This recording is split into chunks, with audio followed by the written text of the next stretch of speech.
Je vous ai parlé de l'utilisation de Facebook en fidélisation de clients existants. C'était le deuxième objectif. Si vous voulez être capable de fidéliser les personnes existantes et d'utiliser Facebook efficacement en publicité et en publicité auprès de votre propre audience, vous devez surtout jamais commettre l'erreur d'acheter des fans ou sur d'autres médias d'acheter des followers. Autrement dit, il y a des sociétés qui vont vous proposer pour un pack de 50 € ou 100 € d'acheter 5000 fans.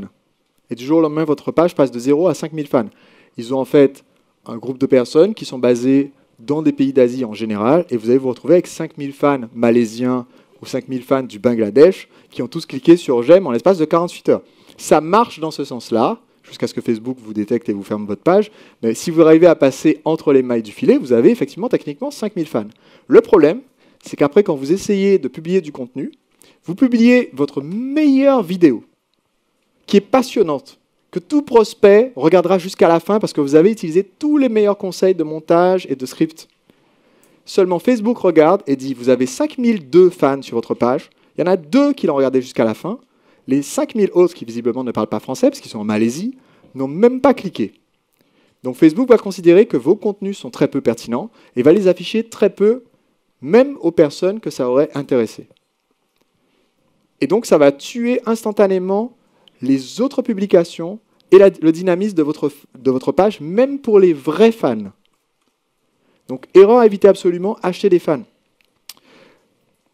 J'utilise Facebook au sujet du contact avec les membres pour à la fois publier du contenu, le même contenu qu'on envoie par email, le même contenu qu'on poste sur notre blog, mais aussi pour publier du contenu qui crée un sentiment de communauté. Par exemple, on va réaliser des vidéos ou des photos de l'atelier trafic illimité, eh bien on va les poster sur le réseau social, sur Facebook, sur Twitter. Ça a plusieurs avantages. Premier avantage, ça fait un souvenir pour les personnes qui étaient là.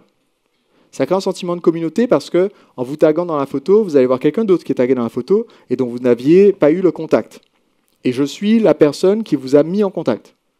Ce qui est très positif pour moi quand je vends un futur événement. Parce que quand j'ai un Laurent Chenot qui dit que lors de mon séminaire en avril 2011, il était assis à côté de quelqu'un quand il démarrait son activité et qu'ils ont commencé à discuter, qu'ils ont fait un partenariat qui a rapporté 600 000 €, ben, il se souvient qu'il était assis à mon séminaire. Et quand il en parle, ça donne envie de venir à mon séminaire. Tout le monde me suit? Donc il y a cet avantage de créer de la communauté. Et l'autre avantage, c'est de montrer aux gens qui sont fans, mais qui ne sont pas à l'intérieur de la communauté, que ce que vous proposez existe vraiment. Et si vous proposez des ateliers, des séminaires, des choses comme ça, et que vous n'avez jamais aucune preuve qui est publiée sur le réseau social, que ça a eu lieu, qu'il y avait du monde et qu'on s'est passé un bon moment, eh bien, Mémé, qui n'y croyait pas à la base, continue de ne pas y croire. Donc c'est utile dans ce sens-là. Toujours dans cette notion de créer un contact privilégié avec votre audience, je vais vous demander de noter ce point et de l'entourer 2 fois quand il s'agit des réseaux sociaux et qu'on vous donne un bouton comme le bouton « J'aime » de Facebook. Voici ce que vont vous dire la plupart des spécialistes du référencement, etc. Ils vont vous dire, plus votre site internet a de gens qui cliquent sur « J'aime » sur les articles, mieux c'est du point de vue des moteurs de recherche, parce que ça montre que les gens sont actifs sur vos articles. Ça vous semble logique? Oui. Maintenant, supposons que j'ai 1000 visiteurs par mois sur mon blog. Sur ces 1000 visiteurs, 500 d'entre eux cliquent sur « J'aime » sur un article qu'ils ont lu et qu'ils ont aimé. Ça va peut-être inciter Google à m'envoyer 20 visiteurs de plus le mois prochain parce que mon site a l'air de les rendre dynamiques. Le petit problème, c'est que quand les gens cliquent sur « J'aime » sur une page de votre site, vous n'avez aucun moyen de recontacter et de cibler les gens qui ont fait cette action. Ils sont perdus à jamais. Ils ont juste fait une petite action éphémère, mais ils sont perdus à jamais. Si vous prenez le bouton « J'aime » de votre page Facebook et que vous mettez ce bouton « J'aime » à l'endroit où vous auriez mis celui de l'article d'habitude, maintenant, à chaque fois que quelqu'un clique sur « J'aime » pour un contenu que vous avez publié, il devient fan de votre page. Et comme il devient fan de votre page, qu'est-ce qui se passe? Vous pouvez le recontacter. Quand vous publiez des choses sur votre page, ça s'affiche dans son flux. il devient ciblable par de la publicité, et vous continuez de gonfler cette ressource qui est votre trafic captif. Donc ce que je vous demande de noter et d'entourer, c'est l'action de like ou de j'aime. L'action j'aime doit toujours être liée à ma page. Pas mon site web, mais à ma page Facebook. Et dans ta page, tu as une option dans Facebook, si tu tapes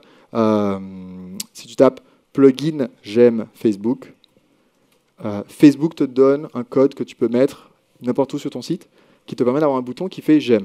Et il y a plusieurs façons possibles d'afficher ce bouton, soit juste le pouce, soit pouce et j'aime, soit pouce plus j'aime plus 109 253 personnes aiment ça, soit pouce plus j'aime plus 109 000 personnes aiment ça, dont Joël, Sébastien et Jeannette qui sont vos amis, cliquez aussi. Donc, cette preuve sociale avec les amis qui aiment ça aussi, elle marche bien. La preuve sociale avec le nombre, par contre, dans mes tests pour mon public, est moins efficace sur mes pages. C'est-à-dire, quand je mets une page de capture et que je mets en dessous 100 000 personnes aiment ça, ça ne me sert pas à grand-chose. Mais si sur mon site, je mets le petit module un petit peu plus grand qui va montrer les photos de tous ces amis qui aiment ça, eh bien ça par contre, c'est très bien pour obtenir des fans supplémentaires.